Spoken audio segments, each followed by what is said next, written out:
mga nililipat ni Kuya ay mga malahiganteng jellyfish. Nakakamangha ang laki ng mga ito. Ang naglalakihang jellyfish ay nahuli ng mga mangingisda sa karagatan ng Vietnam. Madulas man ang mga ito, hindi pa rin natinag ang mga mangingisda dahil malaki ang demand para sa seafood na ito.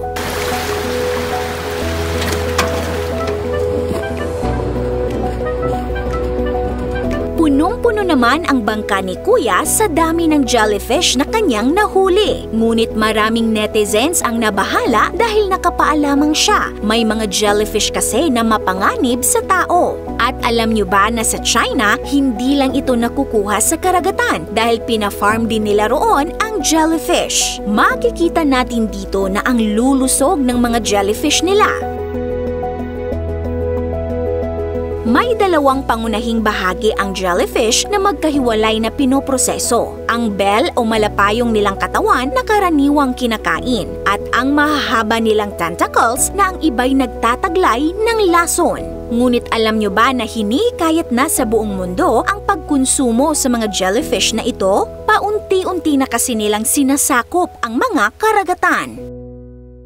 Ang jellyfish ay isang uri ng marine animal na matatagpuan sa halos lahat ng klase ng tubig dagat. Mainit man o malamig, mababaw o malalim. Ang ilan sa atin ay pamilyar na sa mga mapanganib na uri ng jellyfish, gaya ng lion's mane jellyfish, Portuguese man of war at box jellyfish na isa sa mga pinakakaraniwang uri sa Pilipinas. Mayroong mahigit 40 species ng box jellyfish at ang kanilang mga tentacle ay mayroong nematocysts na puno ng venom. Ito ang nagdudulot ng sting kapag dumadampi sa balat ng tao. Ang nasabing venom ay makakapasok sa katawan at maaaring magdulot ng matinding hapdi, pangangati at iba pang seryosong epekto na posibleng maging mapanganib. Ngunit sa kabilang banda, mayroon din namang at least 11 uri ng jellyfish na hindi mapanganib. Kabilang na ang moon jellyfish at cannonball jellyfish. Ang mga ito ay edible o maaaring kainin. Mild lamang ang kanilang sting at karaniwang hindi mapanganib. Malaki ang demand para sa mga jellyfish na ito sa mga bansa sa Asia, kung saan popular itong kainin, partikular na sa China.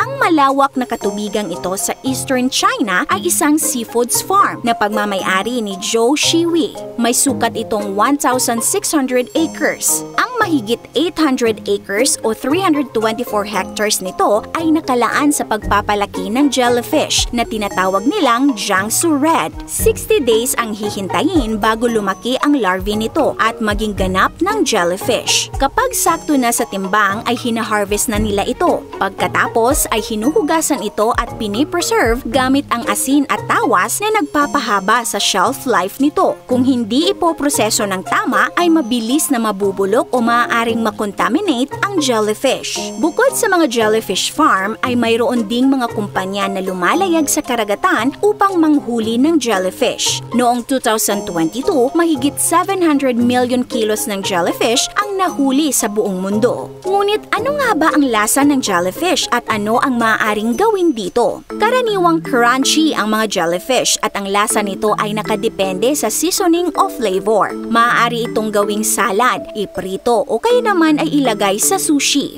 Masustansya ang jellyfish dahil nagtataglay ito ng iba't ibang minerals, protein at antioxidant. Dito naman sa atin sa Rojas City, ginagawa nilang kinilaw ang moon jellyfish doon. At alam nyo ba na sa iba't ibang panig ng mundo ay hinikayat na rin ang pagkain ng jellyfish? Na-publish noong 2021 ang European Jellyfish Cookbook. Naglalayon itong hikayatin ang mga tao na kumain ng jellyfish. Isa ito sa mga naiisip nilang solusyon sa patuloy na pagdami ng populasyon ng jellyfish na sinasabing epekto ng climate change. Kung ang ibang isda ay pinapatay ng global warming, ang mga jellyfish naman ay lalong dumarami sa mainit na katubigan at ang kanilang pagdami ay higit pang banta sa iba't ibang uri ng isda na kanilang kinakain.